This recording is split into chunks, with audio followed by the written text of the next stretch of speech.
시작합니다. 100세 시대 건강하이소! 여러분을 건강 부자로 만들어드리는 시간. 여기는 장순행입니다. 네, 가을하면 여러분 단풍, 또 단풍하면 등산을 빼놓을 수가 없죠. 그쵸, 그럼요. 그쵸. 네, 빼놓을 수 요즘 없죠. 그죠? 가을산이 너무 예쁜데 네. 이 정취를 좀 내가 듬뿍 느끼고 싶어서 네. 산행 가시는 분들이 참 많은 것 같아요. 맞아요. 맞습니다. 네, 네. 어떻게 유나 씨는 좀 등산을 즐겨 하시는 편이에요? 어때요? 저는 즐겨하지는 않지만 네. 좀 항상 조금 하고 싶어요. 저도. 그리고 요즘 어. 날씨가 너무 좋잖아요. 그쵸. 이 가을 정말 가을이 무르익어간다. 단풍이 익어간다라고 표현을 할 정도로 너무 아름다운 그런 풍경을 볼 수가 있는데 네. 정말 요즘에 저는 이렇게 뭐 행사, 축제 음. 갈 때마다 지방 스케줄 갈 때마다 뭔가 큰 꽃다발이 펴 있는 그런 느낌이 막 들더라고요. 아, 풍경을 봤을 때. 그쵸. 아무래도 단풍이 울긋불긋하다 보니까 네. 느낌이 큰 꽃으로. 맞아요. 너무 그래서 아름다워요. 저도 그 단풍을 놓치기 싫어가지고 네. 이번에 이제 부산의 명산 중에 하나죠. 네. 금정산을 다녀왔거든요. 다녀오셨어요? 그럼요. 금정산 하면 또 고단봉 아닙니까? 그쵸. 고단봉 정상을 쭉 훑으려 갔는데 올라가셨어요? 체력이 좀 안 되더라고요. 그래서 뭐야? 조금 낮은 상계봉 정도는 되지 않을까 했는데 상계봉도 놓쳤습니다. 그래서 뭐 주변에 안전하잖아요. 네. 그래서 이제 금정산 둘레길을 돌면서 네. 이렇게 또 등산도 다녀왔는데 그런데 딱 보니까 아직까지도 눈살을 찌푸리게 만드는 그런 장면들이 좀 있더라고요. 뭐요? 어떤 물살을요? 장면이요? 왜요? 아직도 쓰레기를 버리시는 분들 계세요. 왜 그냥 막 버려요? 그러니까요. 뭐 그럼 먹다 안 남은 되는데. 음식물 쓰레기를 버리는데 네. 과일 깎아서 과일 껍질 버리고 먹다 남은 과자 버리고 음료수도 막 바닥에 버리시는 분들이 계시는데 그럼 안 아직도 되죠. 왜 그럴까요 정말? 근데 그 과일 껍질은 괜찮지 않아요? 그 거름 되는 거 아니에요? 절대 아니라고 해요. 그래요? 맞습니다. 이 과일 껍질을 그대로 이제 버리면 거름이 되지 않는다고 그래요. 그래요? 네, 이 시간이 지나도 이제 음식물이 분해돼도 네. 사실 뭐 식물이 직접 활용할 수 있는 뭐 탄소와 이 산소만 남는다고 해요. 그리고 또 과일 껍질에 묻어 있는 게 뭐가 있어요? 방부제. 그쵸. 잔류, 농약 등이 있잖아요. 맞아. 그래서 생태계를 또 교란할 수 있다고 하니까 절대로 여러분들 버리시면 안 됩니다. 아시겠죠? 됩니다. 이 쓰레기는 도로 가지고 오셔야 돼요. 네. 맞아요. 항상 이거 꼭 염두에 두시고요. 네. 그리고 우리가 또 등산하다 보면 도토리, 밤 이런 거 보이면은 막 줍고 싶잖아요. 아, 또. 그렇긴 와야 하죠. 돼요. 지금 네. 맛있거든요. 네, 그 마음은 너무 이해하는데 네. 가지고 오지 마시고 우리 아, 귀여운 또 야생동물 친구들에게 맞아요, 양보하자고요. 좋습니다. 네. 이 동물들 또 겨울 양식이니까 뭐 저희들은 먹을 게 굉장히 많잖아요. 네. 그렇기 때문에 꼭 양보하자고요. 네. 자, 그럼 우리 첫 번째 순서로 가보도록 하겠습니다. 건강 뉴스 쉽게 읽어주는 여자 만나보겠습니다. 안녕하세요. 건강 뉴스 쉽게 읽어주는 여자 오희주입니다. 오늘 첫 번째 뉴스 키워드는 음악입니다. 음악 활동이 노년기 뇌 건강에 도움이 된다는 연구 결과가 나왔습니다. 영국의 한 연구팀이 40세 이상의 성인 1000여 명을 대상으로 악기 연주, 노래 듣기와 같은 음악 활동을 조사한 후 인지 테스트를 시행했는데요. 그 결과 악기를 연주하는 것은 기억력을 향상시키고 또 복잡한 작업을 해결하는 능력인 실행 기능에도 긍정적인 영향을 주는 것으로 나타났습니다. 이게 악기 연주, 또 음악 감상만 해도 뇌 건강에 좋다는 게 참 놀라운데요. 우리 김전교 원장님 또 흥부자시잖아요. 좀 걱정 예. 없으시겠어요? 네. 노래도 잘하시고. 네, 맞습니다. 네. 그래서 제가 뇌 건강에 크게 걱정은 하지 않는 것 같습니다.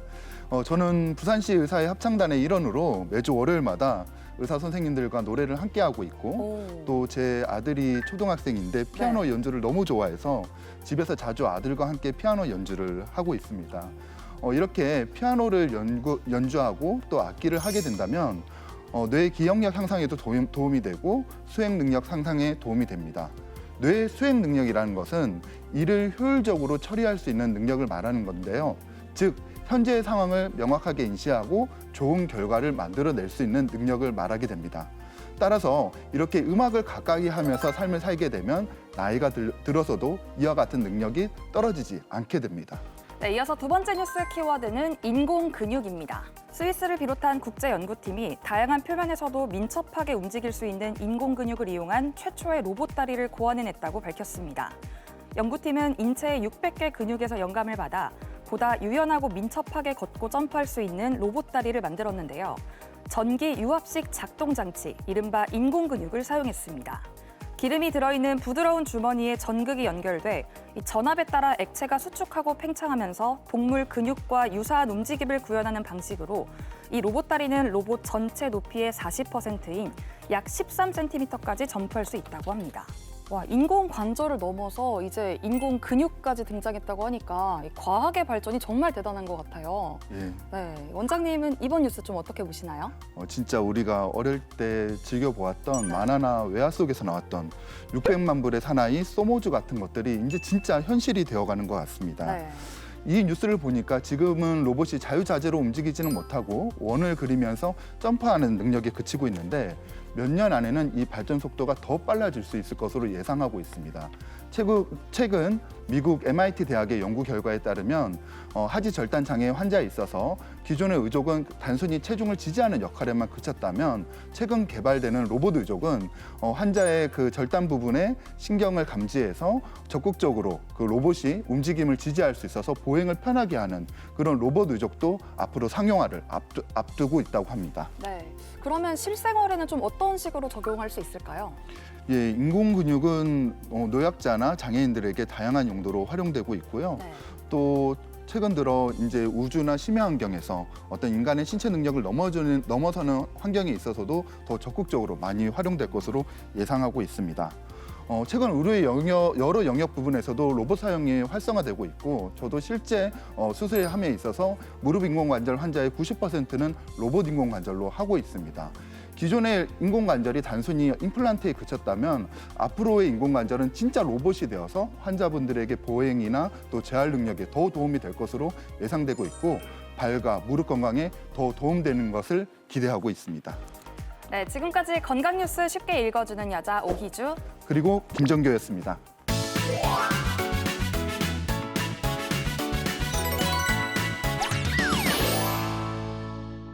안녕하세요. 최근 러닝의 매력에 흠뻑 빠진 30대 여성입니다. 처음엔 다이어트 목적으로 무작정 혼자 뛰다가 2달 전부터는 동네 러닝 모임에 참여하고 있는데요. 여러 사람과 함께 달리다 보니 지금은 6km도 거뜬히 해내고 있죠. 처음 2km도 정말 버겁던 저질 체력에서 엄청난 발전이랄까요? 그래서 또 다른 저질 체력의 소유자, 바로 제 친구 지순이 친구에게 같이 뛰자고 했더니 얘는 내가 무슨 러닝이야. 그리고 잘못 달렸다가는 다친다던데 나 같은 운동 초보가 안 다친다는 보장 있어? 그래서 제가 안전 보장한다고 했거든요.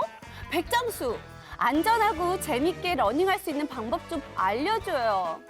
달리기 참 좋은 계절이 왔습니다. 요즘 백장수도 퇴근 후에 러닝을 좀 하는 편인데 거북이라서 그렇게 빠르진 않지만 그래도 제 기억으로는 한 100m 달리기는 한 47분 정도의 기록을 제가 유지는 하고 있거든요.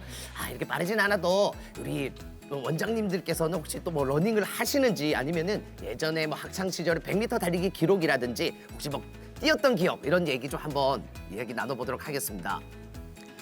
저도 몇 년 전에 달리기를 한 적이 있는데 처음 시작하려니까 조금 막막하더라고요. 그때 알게 된 달리기 어플이 있는데 초보자들에게 훈련 프로그램을 제공해 주는 거였거든요. 그래서 처음에 1분 이렇게 뛰었을 때는 막 심장이 터질 것 같고 숨도 너무 막 차고 그랬는데 프로그램을 차근차근 따라가다 보니까 24일 차인 마지막 날에는 제가 30분을 달리고 있더라고요. 그 처음 30분을 달렸을 때 쾌감을 아직도 잊지 못하고 있고 지금 날씨가 너무 좋고 선선해져서 달리기가 좀 하고 싶어져가지고 조만간 시작할 예정입니다. 좋습니다. 훌륭하네요. 옆에 계시는 우리 고비성 원장님은요? 보통 걷기 운동은 많이 하고 적게 하고의 차이는 있더라도 누구나 하는 운동이라면은 오래 달리기는 정말 좋아하는 사람과 아예 하지 않는 사람으로 나뉘는 것 같습니다. 안타깝게도 저는 후자에 속하고요. 고등학교 체력장 때 외에는 오래 달리기를 해본 기억이 사실 딱히 떠오르질 않습니다.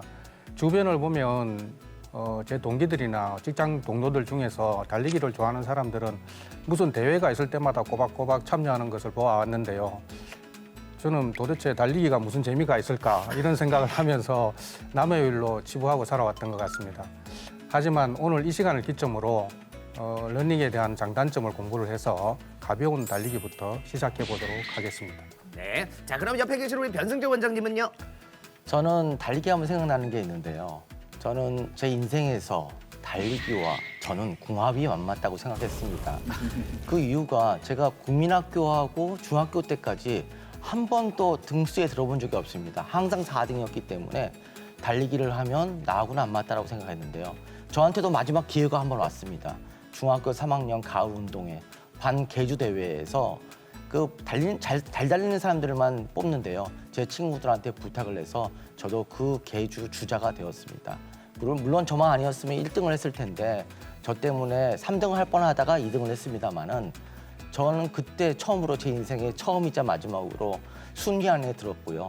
지금도 가끔 달리기를 잘하는 편은 아니지만 달리다가 제 친구들한테 고맙게 생각합니다. 한마디 하고 싶습니다. 친구야 고맙다. 아니 뭔가 좀 축하를 해드려야 될 것 같긴 해요, 그죠? 좋습니다. 우리 임영근 원장님 혹시 달리기 추억 있으신가요? 저는 학창 시절에 100m 달리기는 못해도 오래 달리기는 되게 잘했거든요. 그래서 그런 자신감이 너무 과욕을 불러일으켜서 나이 들어서 오랜만에 달리기를 시작했는데 너무 무리하게 해가지고 무릎 때문에 2달을 고생한 적이 있습니다.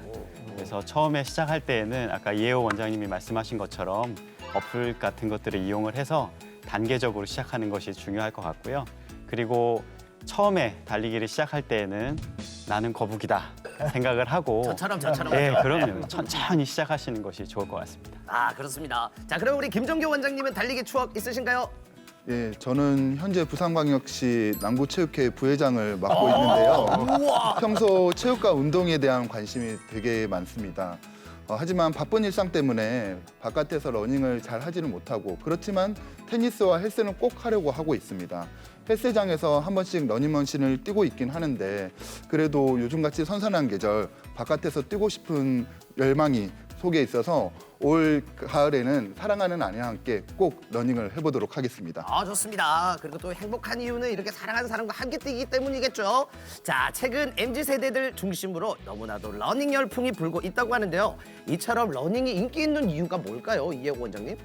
요즘 개인의 건강 관리와 운동이 상당히 중요시 되면서 시공간적 제약이 덜하고 그리고 진입 장벽이 낮은 러닝이 굉장히 주목받고 있다고 합니다. 특히나 MZ세대들 사이에서 이런 러닝이 유행처럼 번지고 있는데 이 이후에는 스마트워치나 피트니스 앱과 같이 그런 것들을 이용해서 실시간으로 자신의 운동 기록을 확인할 수도 있고 연동되어 있는 친구들의 운동 기록도 확인할 수 있다는 점이 이런 러닝의 확산에 한몫했다고 합니다. 그래서 단체로 달리기를 하는 소위 러닝 크루 활동도 굉장히 증가하고 있는 추세고 SNS에 러닝 인증 사진을 올리는 것도 유행이라고 합니다. 그런데 러닝은 생각보다 무릎과 가슴에 부하를 많이 주는 운동이기 때문에 처음 시작하실 때는 자신의 체력에 맞추어서 천천히 시작하시는 것이 좋겠습니다. 좋습니다. 뭐 시작 전에 스트레칭도 이렇게 쭉쭉쭉 하고 그리고 천천히 달리면 좋을 것 같아요. 그러면 구체적으로 러닝은 우리 몸에 또 어떤 영향을 미칠까요? 예, 러닝은 심폐지구력 강화와 비만, 고혈압, 당뇨병 등 성인병과 골다공증 예방에 효과적이고 시간당 소모되는 열량도 높아서 다이어트에 좋습니다. 70kg의 성인이 1시간 정도 달리기를 했을 때 소모되는 열량은 약 700kcal 정도로 높은 편에 속하는데요. 심박수 120회에 달리기 30분 정도를 유지했을 때 힘든 느낌이 쾌감과 행복감으로 바뀌게 되는 러너스 하이 현상이 나타나는 것도 러닝만의 특별한 장점이고요. 또 달리는 동안 엔돌핀이 분비가 되어 스트레스를 해소할 수 있습니다. 그리고 달리면서 마주하게 되는 여러 경사나 또는 장애물들을 피하게 되면서 몸의 다양한 근력들이 길러지게 되고 또 감각들과 순발력들이 발달하게 됩니다.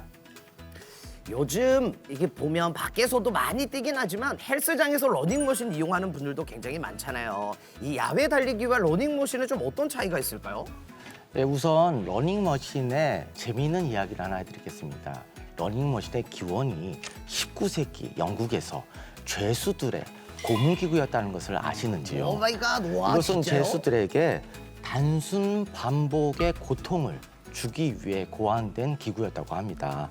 즉 러닝머신의 최대 단점인 단순하고 지루함으로 고통을 준 거였지요. 하지만 요즘 사람들은 어떻습니까? 그 러닝머신이 시간이나 날씨에 관계없이 자유롭게 할 수 있기 때문에 많은 사람들이 선호하고 있고요. 또 러닝머신의 지루함을 어느 정도 덜어주기 위해서 음악이나 아니면 TV도 연결돼 있어서 쉽게 접하는 것 같습니다. 물론 야외 달리기는 또 다른 얘기였죠. 왜냐하면 좋은 공기를 마시면서 좋은 곳에서 달리기 때문에 덜 지루하고 재미있습니다. 하지만 보통 이게 아스팔트 위에 달리기 때문에 무릎 관절이나 다른 관절이 안 좋은 분들한테는 주의가 요합니다. 물론 러닝머신도 편편한 판 위에서 달리기 때문에 특히 발목 관절에 무리가 있을 수 있다고 우리 김종규 원장님이 알려주셨습니다. 또한 최근에 그 속도가 잘 맞지 않아서 거기에 넘어지는 분들도 있기 때문에 주의가 필요할 것 같습니다. 아, 다 장단점이 있군요. 이 나에게 맞는 운동을 좀 선택하면 좋을 것 같습니다. 자, 요즘 보면 산에 오르는 분들도 굉장히 많은데 이 등산도 당연히 우리 건강에 좋겠죠? 네, 물론입니다. 등산은 평지에서 걷는 것과는 다르게 오르막, 내리막 등 다양한 환경도 있고 바닥도 다양해서 하체의 코어 근육을 기르는 데 많은 도움이 됩니다. 그리고 공기 좋은 숲속에서 걷기 때문에 심폐 능력을 기르는 데도 많은 도움이 됩니다. 하지만 심장에 문제가 있으신 분들은 갑자기 이제 너무 등산을 하다 보면 심박출량이 증가가 되면서 흉통을 느끼실 수도 있으니까 조심하셔야 되고요. 그리고 고관절이나 무릎, 발목에 질환이 있으신 분들은 등산보다는 평지를 걷는 운동이라든지 아니면 물에서 하는 운동을 추천드립니다. 그리고 항상 등산을 하실 때에는 등산화라든지 스틱은 꼭 챙기도록 하시고 그 근육이나 힘줄 인대 보호를 위해서 너무 무거운 배낭은 피하시는 것이 좋겠습니다. 야, 어떤 분들은 산에서 러닝하는 분들도 있더라고요. 나도 이제 좀 달리고 싶다 이렇게 하는 분들이 있을 겁니다. 러닝 입문자를 위한 이제 팁이 있다면 우리 김정규 원장님 한번 알려주세요. 예, 입문자들은 너무 느리지도 또 빠르지도 않은 자기만의 어떤 속도를 찾는 것이 매우 중요하다고 볼 수 있습니다. 옆에 달리는 사람과 나란히 달리면서 이야기할 수 있을 정도의 강도가 초심자에게 적합한 강도라고 보시면 되겠습니다. 또한 1시간 동안 러닝을 하게 된다고 가정한다면 한 10분 정도의 준비 운동 또 마무리 운동을 하는 것을 적극 추천드립니다. 종아리가 뻣뻣하신 분들은 달릴 때 발에 스트레스가 쏠릴 수가 있어서 운동하기 전에 5번에서 10번 이상의 아킬레스 스트레칭을 하시는 것도 매우 중요합니다. 또한 오랜 시간 달리기 때문에 또 러닝화를 적절하게 선택하는 것이 부상 방지에 중요하다고 볼 수 있는데요. 최근에는 기록 단축을 위해서 카보나 같은 신발들이 굉장히 유행하고 있지만 초심자에게는 부상의 위험이 높아서 적합하지 않습니다. 한 5mm 정도 좀 긴 신발과 또 발볼이 딱 맞는 그런 러닝화를 착용하는 것을 권해드립니다. 또한 달릴 때 착지할 때는 발의 뒤꿈치부터 발바닥 전체 그리고 앞꿈치 순서로 이렇게 착지를 해야지만 달릴 때 있어서 무릎의 부상을 예방할 수 있고 오랫동안 달리기를 지속할 수 있습니다. 오케이, 좋습니다. 러닝 처음에 어렵지만 일단 시작하면 이것만큼 또 좋은 운동이 없다고 합니다. 오늘의 러닝은 내일로 미루지 말자고요. 여러분, 거북한 수다 다음 주에 또 만나요. 네, 이번에는 100세 건강을 위한 오늘의 투자처 금유나의 100세송으로 먼저 만나볼까요?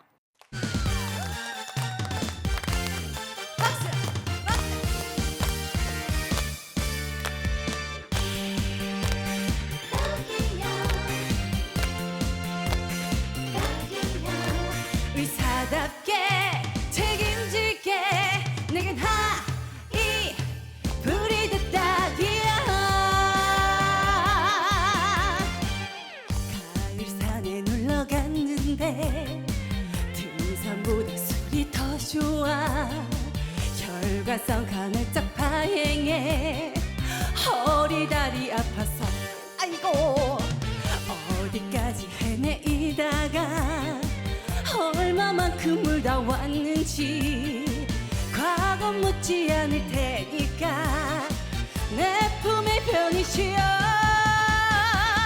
하이브리드 딱이야 내 품에 딱이야. 오늘부터 우리 치료해. 의사답게 책임질게 나만 믿고 따라와. 하이브리드 딱이야 혈관에 딱이야. 오늘부터 우리 치료해. 못 이긴 척 따라올래. 내겐 하이 브리드 딱이야.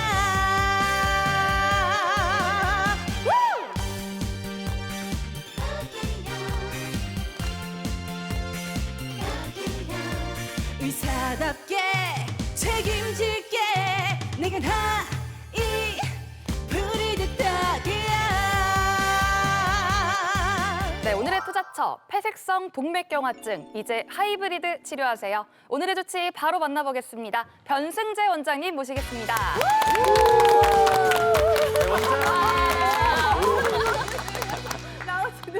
네, 원장님 어떤 계기로 이 혈관 외과 의사가 되셨을까요? 외과 레지던트를 마치고 군 복무를 군의관으로 잘 했습니다. 근데 그 당시에는 대학병원에 의무적으로 펠로우 스텝을 해야 했는데요. 당시에 제가 레지던트 때 정말 못했고 하기 싫었고 선택하기 싫고 했던 장기 이식 혈관외과 파트만 남아 있어서 네. 제 선택이 아니라 운명이었습니다. 긍정 마인드. 아니 그러셔서 우리 변승재 원장님 나오신다고 하니까 네. 정말 많은 시청자분들께서 조금 문의를 좀 주셨어요. 그 중에서 좀 하나 사연을 좀 대신 읽어드릴게요. 안녕하세요. 창원에 사는 50대 주부입니다. 얼마 전 부부 동반 모임으로 가을맞이 산행을 갔습니다. 울긋불긋 곱게 단풍 든 가을산을 보니까 정말 아름답더라고요. 버스에서 내려 이제 막 산에 오르려는데 그때 저희 남편하고 친구 몇 명이 여기서도 단풍 잘 보이는데 뭐하러 힘들게 산에 오르냐? 라면서 그냥 근처 식당에서 술이나 마시다가 가더라고요. 오랜만에 등산한다고 등산화도 새로 바꿨거든요. 우리 남편 정말 왜 이러는 걸까요? 라고 좀 사연을 보내주셨어요. 왜 그러시는 거예요? 왜 산까지 가셨다가 왜 안 올라가시고? 물론 그분이 술도 좋아하고 네. 친구분도 좋아할 수 있겠지요. 그런데 일반적으로 60대의 5%, 70대의 15%에서 하지 동맥혈류 장애가 있다고 보고되고 있습니다. 저는 이 남편분이 산도 좋아하고 네. 부인과 오래간만에 등산하고 싶을 텐데 혈관 장애 때문에 조금만 걸어도 다리가 아파서 쉬어야 하는 쩔룩거리는 모습을 사랑하는 부인이나 친구들한테 보이고 싶지 않은 것은 아닐까요? 저는 혈관외과 그럴 수도 의사로서 있구나. 네. 그렇게 보이는데요.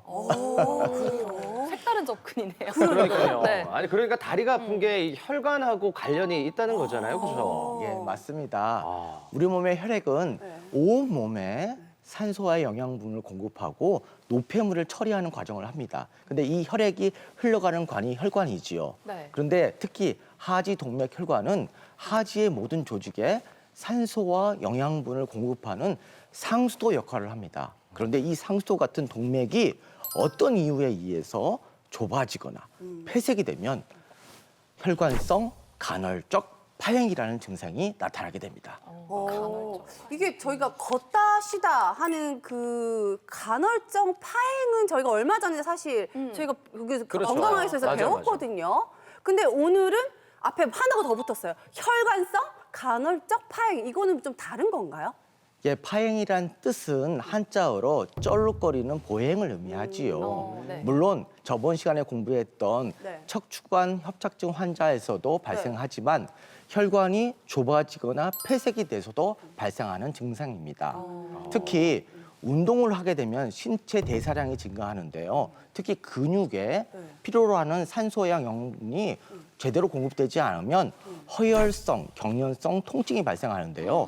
이 통증의 특징은 똑같은 거리를 걸으면 네. 아파서 쉬어야 되고요. 쉬우면 바로 좋아져서 다시 똑같은 거리를 걸 수 있는데 그 거리를 가면 다시 아파지는 겁니다. 그런데 이 통증의 위치가 네. 일반적으로 종아리에 발생하지만 경우에 따라서는 허벅지나 엉덩이에도 발생할 수가 있습니다. 통증이 이렇게 종아리나 허벅지 그리고 엉덩이까지 전반적으로 나타나는 이유가 뭔가요? 그러게요. 그 이유는 통증에 발생하는 위치가 혈관의 폐색이나 협착 아래 부위에 발생하기 때문입니다. 예를 들어서 이 전체 혈관 중에서 무릎이나 허벅지에 있는 표피 대퇴동맥이 막히게 되면 네. 종아리가 아프게 되지만 네. 서해부에 있는 총대퇴동맥이 막히게 되면은 허벅지나 종아리도 아프게 되고요. 그렇죠. 배 안에 대동맥이나 총장골동맥이 막히게 되면 아래쪽 허리, 엉덩이, 허벅지, 종아리도 아플 수 있게 됩니다. 마치 척추관 협착증 환자의 증상과 비슷한 양상이 나타나게 됩니다. 그렇네요. 그러면은 저 두 파행 증상이 비슷하다고 해도 차이가 좀 있을 것 같은데 네. 어떻게 구분하나요? 예, 좋은 질문이십니다. 일반적으로 이 두 파행은 하나는 신경이 눌려서 그런 것이고요.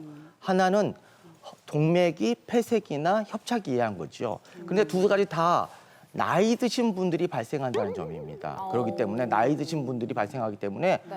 두 가지 파행이 동시에 발생할 수도 있습니다. 그런데 간단히 구분하는 방법은 첫 번째, 우리의 오금, 무릎 뒤에 오금 동맥이나 발에 있는 동맥을 맥박을 만져보는 겁니다.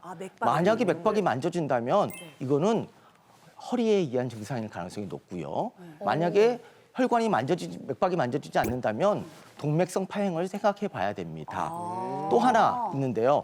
여러분들 마트에 가시면은 쇼핑 카트 끌지 않습니까? 네. 그렇죠. 근데 그거 끌 때 앞으로 숙여서 끌으시면은 통증이 완화되시는 분들이 있습니다. 그것은 신경성 파행 환자들의 주된 증상인데 네. 혈관성 파행 환자들은 이렇게 앞으로 기대어 걸어도 증상이 완화되지가 않습니다. 마트에 한번 가봐야 되겠네요. 마트에 가시는 거예요?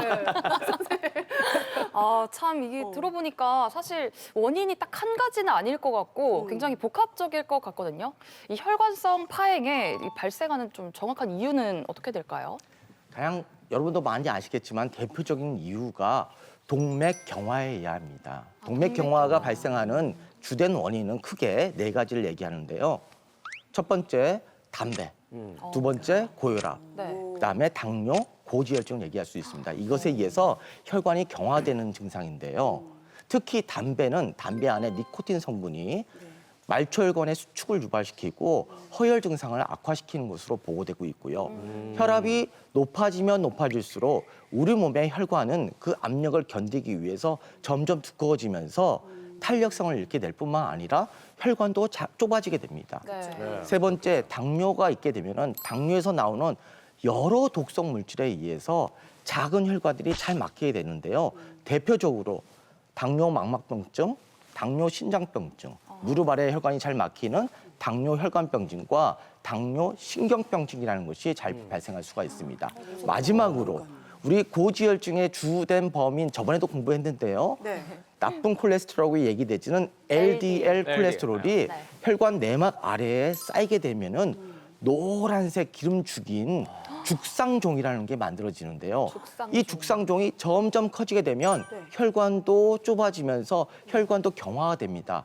이것을 죽상동맥 경화증이라고 얘기하는데요. 이 모든 원인에 의해서 다리로 가는 혈관의 동맥의 50%의 좁아지게 발생하면은 이런 혈관성 파행이 발생하게 됩니다. 아니 그럼 원장님 그럼 죽상동맥 경화증은 이 다리에만 생기는 거예요? 다른 곳에도 생길 수 있나? 어때요? 우리 온몸에 혈관이 있듯이 네. 이 죽상동맥 경화증도 전신 질환입니다. 일반적으로 20%의 환자가 뇌혈관이나 심장혈관이나 다리혈관에 동시에 증상이 발생한다고 얘기를 하고 있고요.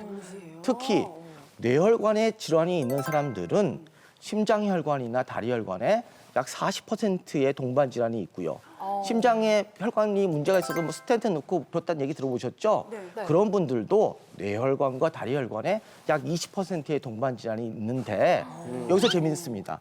다리의 혈관이 막혔거나 문제가 돼서 치료하는 환자의 60%가 뇌혈관이나 심장혈관에도 문제가 있다고 보고되고 있습니다.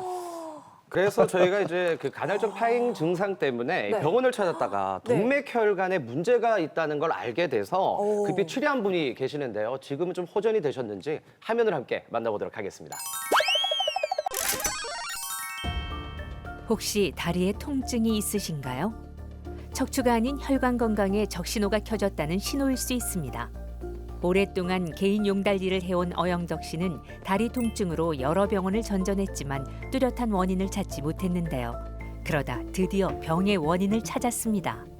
다리 저린 게 조금 세월이 지났거든요. 지났는데 제가 원래 당뇨도 좀 있었고 그래서 다리가 너무 많이 저려가지고 검사를 하니까 바로 원장님께서 내일 수술을 합시다. 해야 된다. 다리도 그 당시 안 좋았고 이래가지고 계속 이제 입원을 한 보름 정도 해가지고 이제 치료를 했어요.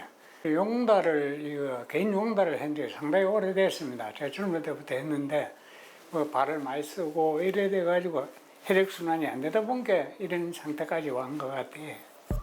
병의 원인은 바로 혈관. 총대퇴동맥의 경우 혈관 내부에 콜레스테롤과 염증 세포가 침착되어 혈류를 방해하고 있었는데요. 당뇨도 앓다 보니 혈액순환이 잘 되지 않아 당뇨발도 있었습니다. 표제대퇴동맥도 폐색되어 곧바로 치료해야 했습니다. 환자분은 당뇨가 있으셨고요. 허리도 아프셔서 다른 병원에서 척추관 협착증이 의심되는 상황이었습니다. 또한 왼쪽에 서해부에 있는 총대퇴동맥이 맥박이 되게 약했어요. 혈관 안에 이렇게 석회화가 가득 찼습니다. 이것 때문에 피가 잘 안 내려갔던 거죠.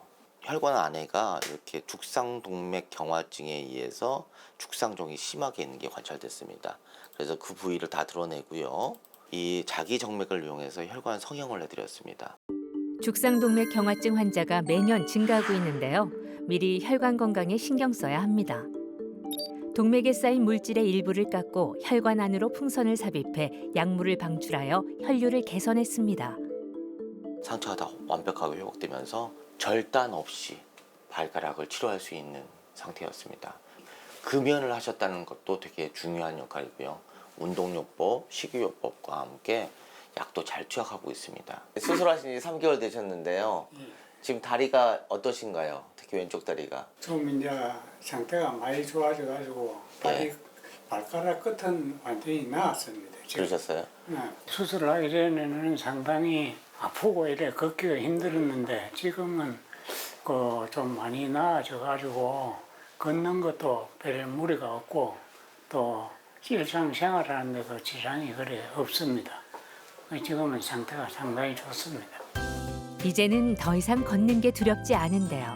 젊었던 그 시절처럼 어디든 가고 무엇이든 할 수 있을 것 같습니다.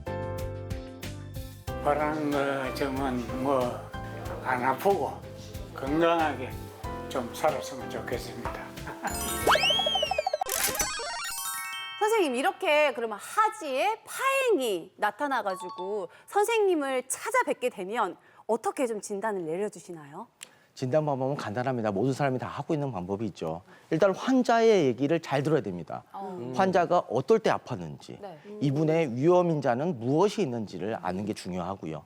두 번째, 잘 봐야 됩니다. 관상을 보라는 얘기가 아니죠. 그렇죠. 환자의 발이나 네네. 다리를 잘 보라는 얘기입니다. 상처가 있는지. 피가 안 가게 되면 근육도 마르고요. 털도 안 나게 됩니다. 그래서 다리에 털도 없는지를 확인해 봐야 되고요. 네. 그 다음에는 만져봐야 됩니다. 네. 환자의 발이 차가운지 또 발이 말라 있는지 감각은 어떤지를 체크해 보고요. 중요한 포인트가 있습니다.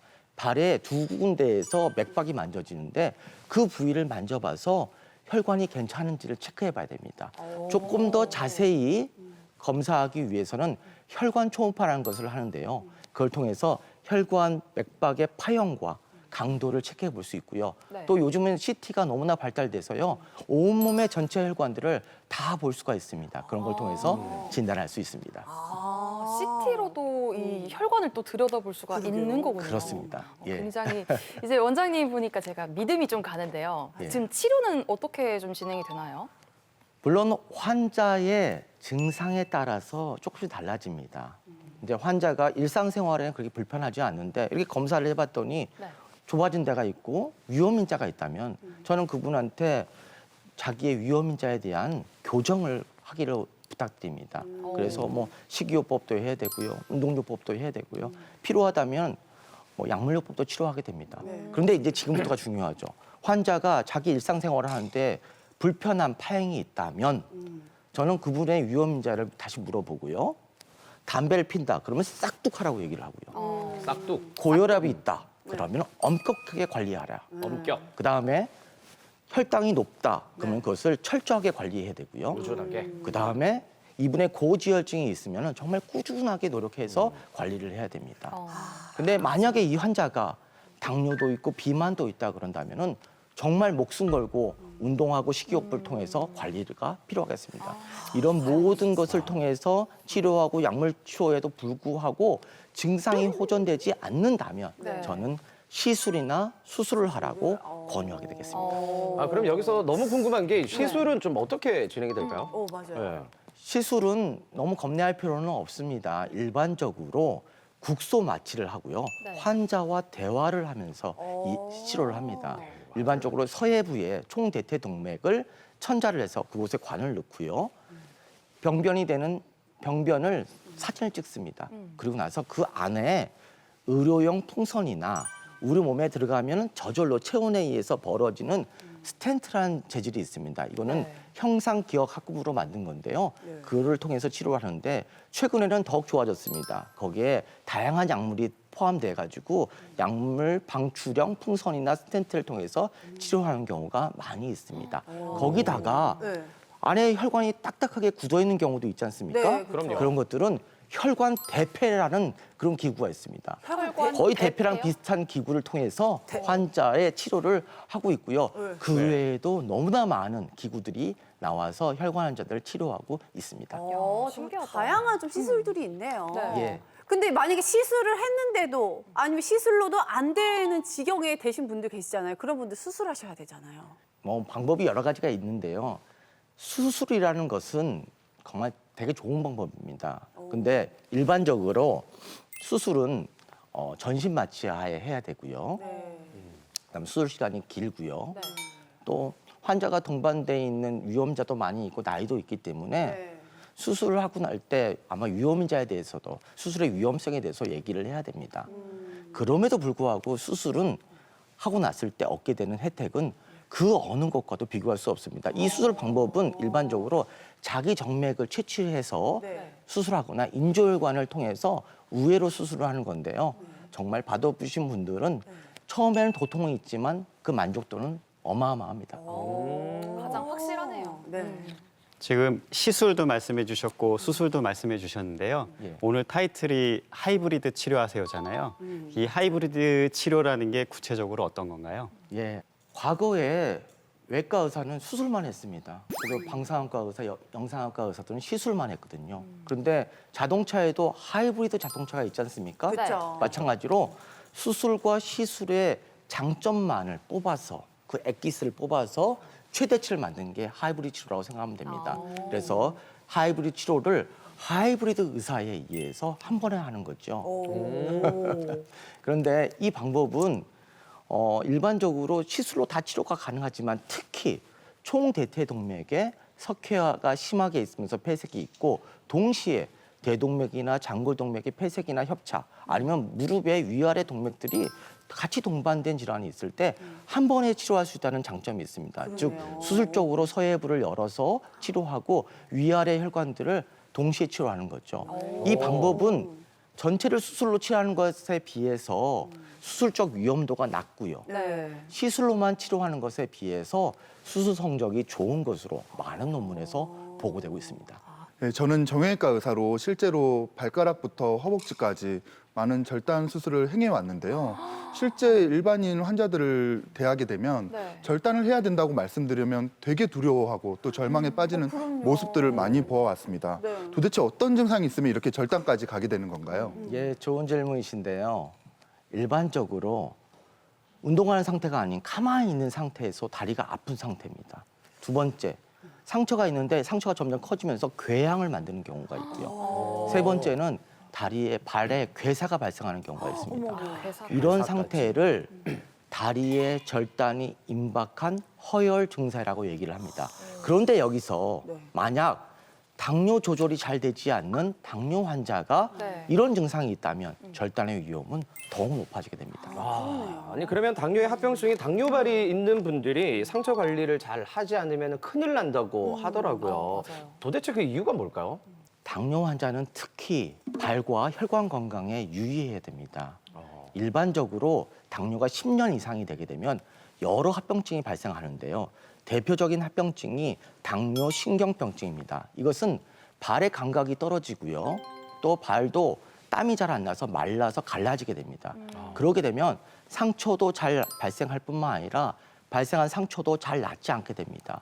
두 번째 위험한 합병증이 당뇨 말초동맥 폐색증인데요. 동맥도 막히게 되면 그 상처의 회복을 위해서 원활한 산소와 영양분이 공급되지 않게 되지요. 그렇게 되면 상처는 더욱 악화되면서 절단의 위험도 높아지게 됩니다. 그래서 만약에 여기 내과 선생님하고 정형외과 선생님이 계시지 않습니까? 이분들이 당뇨발 환자들을 잘 관리하는데도 잘 낫지 않는다면은 네. 발에 혈관 맥박을 만져보시길 바랍니다. 그래서 만약에 다리나 발의 맥박이 만져지지 않는다면은 가능한 한 빨리 혈관외과 의사에게 상담하시길 권유드립니다. 우리 변순재 원장님 말씀을 듣고 보니까 혈관 건강에도 조금 좀 집중하고 저희가 신경을 좀 써야 될 것 같아요. 그럼요. 네. 사실 저희가 뼈, 뭐 근육 건강에만 조금 신경을 썼었는데 선생님 그러면은 이 다리 혈관 건강을 위한 어떤 이 생활 습관 어떤 걸 지켜야 되는 거 있으면 좀 미리 좀 말씀 좀 해주세요. 저희가 지킬게요. 예. 제가 좀 쉽게 설명하도록 하겠습니다. 사람들이 어렵잖아요. 그래서 저는 잘이라고 얘기하고 싶습니다. 잘 네. 먹고 잘 운동해서 잘 관리하자는 뜻입니다. 여기서 잘 먹는다는 게 음식을 많이 먹으라는 뜻이 아닙니다. 좋은 음식을 소식을 하라는 뜻인데요. 좋은 음식이란 뭘까요? 여러분 다 알고 있는 겁니다. 우리 주위에 있는 거죠. 우리가 매일 먹었던 정말 발효 음식과 섬유질이 많은 동양식, 오리엔탈 식단이나 지중해식 식단을 추천드리고요. 운동은 하루에 30분에서 45분 이상, 일주일에 3회 이상, 또 어느 정도로 땀이 나고 숨이 찰 정도로 어떤 운동을 빨리 걷기, 달리기, 자전거 타기 등을 하시면은 동맥경화의 위험자들을 조절할 수가 있겠습니다. 그것이 바로 다리 혈관에도 좋다고 생각됩니다. 네, 시청자분들도 잘 딱 이 세 단어만 기억하면 될 것 같아요. 기억해야 돼요. 네, 기억해야 진짜. 됩니다. 네. 예, 끝으로 우리 시청자분들께 전하고 싶은 말씀이 있으실까요? 요즘같이 좋은 날씨에 등산을 가야 되는데 등산을 하기 싫어하시는 분이 있습니다. 근데 그 하기 싫어하는 게 정말 하고 싶지만 혈관의 문제 때문에 잘 걷지 못해서 그런 분들이 있잖아요. 조금만 걸으면 다리가 아파서 못 걷는데 그 쩔룩거리는 모습을 사랑하는 부인이나 친구들한테 보이고 싶지 않은 그런 다친 자존심, 그 마음을 제가 고쳐드리고 싶습니다. 항상 혈관만을 생각하는 혈관외과 전문의 변승재 원장이었습니다. 감사합니다. 네, 오늘 혈관 건강을 아주 정확히 맥을 짚어주셨는데 오늘 말씀 정말 감사합니다.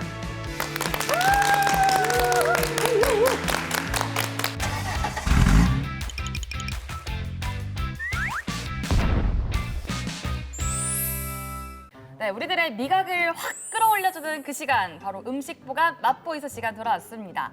네, 오늘도 김나경 선생님 나와주셨는데요. 네, 선생님, 오늘의 주재료 한번 소개해 주시죠. 네, 오늘의 주재료는 쫄깃쫄깃한 식감을 자랑하고 영양가가 풍부한 그렇게 해서 사랑받고 있는 갯벌 속의 진주라 불리우는 꼬막입니다.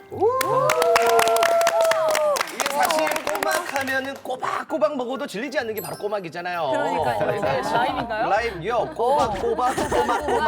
저는 꼬막 너무 좋아하는데 없어서 못 먹거든요. 근데 선생님 이게 꼬막이 해감을 해야 되잖아요. 그렇죠. 네. 그 혼자 살거나 집에서 좀 해먹고 싶은 사람들은 이 해감하는 게 조금 좀 헷갈려요. 그 방법 좀 알려주세요. 네. 모든 조개류는 구입해 오시면 먼저 가에 묻은 것들을 소금을 넣고 바락바락 문질러서 한 2-3번 헹궈 주시고요. 그다음에 바닷물 농도와 같이 소금을 1-2스푼 넣고 물을 넣으시고 어두운 곳에 이렇게 뚜껑을 닫든지 아니면 검정 비닐봉지로 막아서 그렇게 보관을 한 2시간 정도 해주시면 조개류들은 입을 열고 해감을 토한답니다. 저희가 꼬막의 효능을 화면으로 준비했습니다. 함께 만나보시죠. 그 옛날 임금님 수라상에 올랐던 진미 중의 진미, 바로 쫄깃한 맛을 자랑하는 꼬막인데요. 꼬막은 항산화와 노화 억제에 효과적이고 빈혈과 현기증 예방에 좋아 자주 먹으면 건강한 혈색을 되찾을 수 있습니다. 또한 타우린이 간 기능 개선과 피로 해소를 돕고 베타인이 동맥경화와 고혈압을 예방해 주는데요. 맛도 영양도 만점인 꼬막, 여러분 꼭 한번 맛보이소. 자, 오늘 준비한 요리는 바로 꼬막 비빔밥입니다. 이게 사실 밥도둑이거든요. 완전 밥도둑이죠. 꼬막만 있어도 밥을 몇 그릇씩 먹기도 하는데 맞아요. 이거 어떻게 만드는지 좀 궁금합니다. 네. 우선 해감을 잘한 꼬막을 끓기 직전에 기포가 올라오는 물에 소르르 넣어서 한 방향으로 한 3분 정도만 휘휘 저어주시다가 불을 꺼시고 1분 정도 있다가 빼내서 이렇게 알맹이만 속속속 빼주시는 방법이 있고요. 또 저 같은 경우에는 더 그냥 맛있게 먹기 위해서 물에 넣지 않고 그대로 뚜껑을 닫아서 찌면 그대로 불을 올리시면 한 1분이나 2분 있다가 뚜껑이 덜썩 흐릴 때가 있어요. 그때 네. 불을 바로 꺼주시고 1분 후에 딱 열면 몇 개만 이렇게 입을 가필 벌리나요? 열고 네. 있어요. 그때가 딱 좋은 겁니다. 그리고 3분 돌린다고 하지만 네. 그때도 껍질이 한 3개에서 5개 정도 열리면 그때 불을 꺼주시면 딱 적절하게 삶기는 거죠. 양념류는 간장 그리고 조청 그리고 마늘, 파 그리고 해서 이렇게 참기름까지 넣어서 좀 이렇게 비벼서 두시면 이제 맛있게 이렇게 어우러진답니다. 그렇게 준비해서 밥과 함께 비벼서 고명으로 꼬막을 올리며 뭔가 짭조름하면서도 고소하면서도 너무 맛있을 것 같아요. 그죠? 꼬막의 깊은 맛이 네. 단맛이 있기 때문에 그러니까. 매콤 달콤한 맛이 어우러져서 금상첨화랍니다.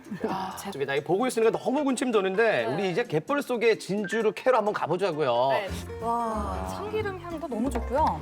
와, 이 매콤한 향이 식욕을 확 돋우네요. 청원고추를 좀 넣었기 때문에 빨리 먹고 싶었어. 밥을 탁 떠서 드셔보세요. 밥과 함께. 꼬막살이 이게 씹히는데 식감이 너무 좋아요. 쫄깃쫄깃한 게. 탱글탱글하기도 하고요. 오늘 준비한 꼬막에는 3가지가 있는데 참꼬막, 새꼬막, 피꼬막이 있습니다. 참꼬막은 이렇게 피가 이렇게 촘촘하지가 않고 크게 나와 있어요. 네. 많이 나와 있지 않죠. 이렇게 새꼬막은 부드러워요. 그리고 삶았을 때 노란색 빛을 띈답니다. 네. 그리고 참꼬막은 붉은색을 띈답니다. 조금 질긴답니다. 그래서 차이가 있네요. 참꼬막은 정말 금방 넣었다 빼야 되고요. 새꼬막은 아까 3분 정도 3분 이렇게 정도 있다가 한 1분 정도까지 드리면 그렇죠. 그죠? 그러면 그래도 부드러운 게 우리 새꼬막이라서 많이 이용하는 꼬막이기도 합니다. 네. 아까 이혜호 원장님 한 입 딱 드시고 눈이 번쩍 뜨이시는 거 제가 봤거든요. 맞아요. 어떻게 좀 어떠세요? 입맛에 맞으세요? 부추 향도 엄청 향긋하고 네. 이 꼬막도 쫄깃쫄깃하고 너무 맛있는 것 같아요. 감사합니다. 이명훈 원장님은 어때요? 예, 미소가 절로 꼬막 올라오던데, 비빔밥 그죠? 먹으니까 꼬마 시절이 생각이 나는데 야, 네, 저는 꼬마 시절. 네. 저는 이제 네. 어릴 때 그 도시락 싸갖고 다녔거든요. 네. 그때 친구들 이제 반찬 모아가지고 비빔밥 해 먹으면 정말 맛있잖아요. 그 아름다운 추억이 생각나는 맛이었습니다. 진짜. 꼬막 예전. 비빔밥에서 뒤쪽에서 꼬마 시절까지. 꼬마 시절. 네. 유나 씨는 좀 어떠셨어요, 맛이? 아니 어떻게 꼬막이 이렇게 탱탱할 수가 있어요? 맞아요. 저 선생님이 말씀해주신 대로 그 해감해가지고 한번 당장 먹어봐야 될 것 같아요. 네, 지금 이렇게 했을 때 정말 부드럽죠. 참꼬막에 비해서 오히려 더 새꼬막이 부드러워서 한번 가정에서도 편하게 만들어 드시면 좋겠어요. 저는 가정에서 된장국에 할 때도 넣고요. 네. 찌개 할 때도 넣고요. 네. 당연히 반찬 할 때는 이렇게 꼬막 반찬 그렇게 맛있게 먹는답니다. 그렇죠. 뭐 반찬뿐만 아니라 이제 뭐 어른들에게 또 술안주로도 굉장히 또 꼬막이 많은 사랑을 받고 있으니까 맞아요. 좋습니다. 네, 음식 보감 맛보이소 이번 주는 꼬막 비빔밥입니다. 우리 가족분들과 함께 입맛을 사로잡아 보시길 바라겠습니다.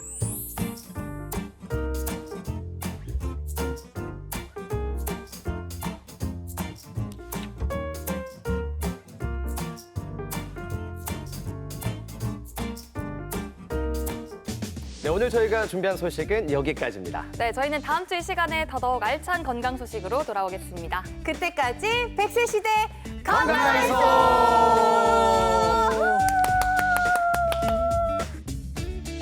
프로그램에 참여하신 분들께는 국내산 숯불 민물장어 전문점 장덕장어에서 식사권을, 동화 속 힐링 카페 올드머그에서 상품권을, 근육이 미래다 크로노스 짐에서 선글라스를 드립니다.